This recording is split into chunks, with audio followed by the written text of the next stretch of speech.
Okay, day one of Looks Maxing, here we go. Oh, hi, Brian Kish here. You know my motto. No, not stay sexy, but rise and grind. In a day without filming, I'll lose my damn mind. Don't forget to ring that bell or go to hell. Now, let's talk about a movie that's been on my list for quite a number of years now. A movie so controversial that the director had to go to court to prove that he didn't kill his actors. No, I'm not making that up, but I am scared to talk about Cannibal Holocaust.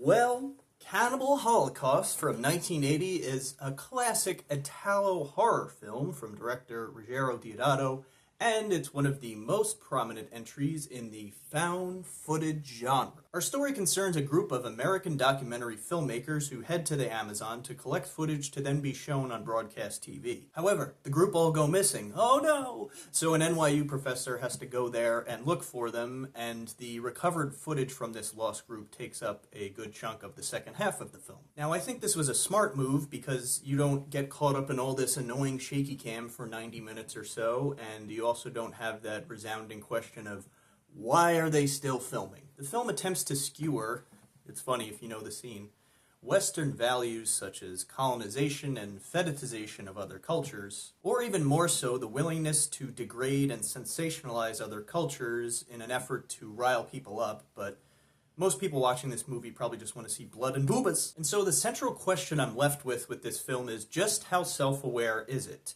Can you criticize sensationalist footage while also indulging in it? Now, I grant you that if the film had no sensationalist and crazy footage in it, it would be a little bit anticlimactic. But really, this film is another entry in a long list of exploitative movies that just so happen to fit this framework. Cannibal Holocaust follows in the tradition of the 1962 film Mondo Cane, which is essentially a fake documentary filled with sensationalist footage. Sound familiar? Which then opened the floodgates to increasingly lazy pseudo-docs such as Faces of Death, and out-and-out race-baiting propaganda like Goodbye Africa. But in this case, it's actually a pretty clever subversion to ask, hey, what if we made a Mondo film about Mondo films? And the degree of exploitation of the actors and the tribes in real life when making the movie, as well as the animals, which we'll get to, adds another meta layer to the film. Plus, the realism is done in such a way that it starts to become troubling and you worry about the actors. Like, oh boy, they really set that hut on fire. I hope none of these people actually died in real life.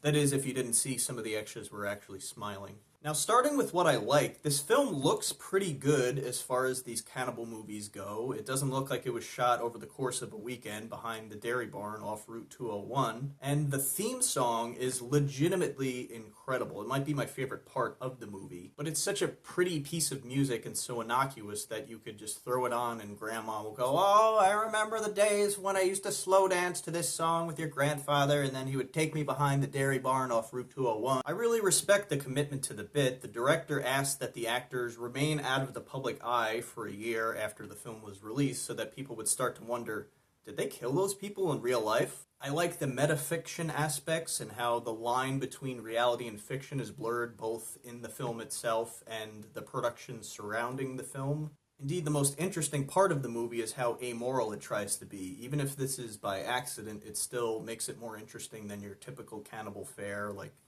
Cannibal Ferox and Cannibal Italian Style, Carry On Cannibals, although porn aficionados would have recognized Robert Kerman's cock. This proves forethought in the filmmaker's intentions, although it has been contested whether or not he actually did have them sign something to do this, but he must have been doing something right if he had to actually go to court and prove that he didn't kill his actors. That's insane! And it's disturbing beyond the gore because down to their dying breath, these filmmakers are only interested in getting shocking footage.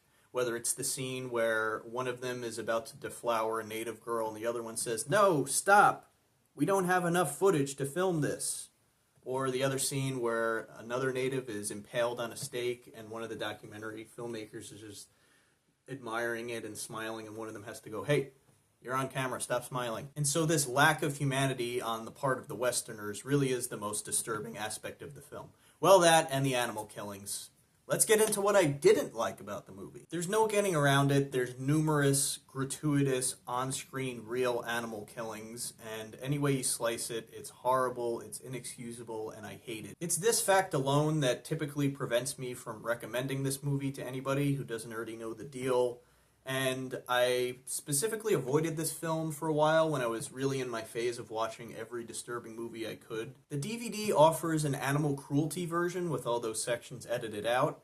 It's about 5 minutes long.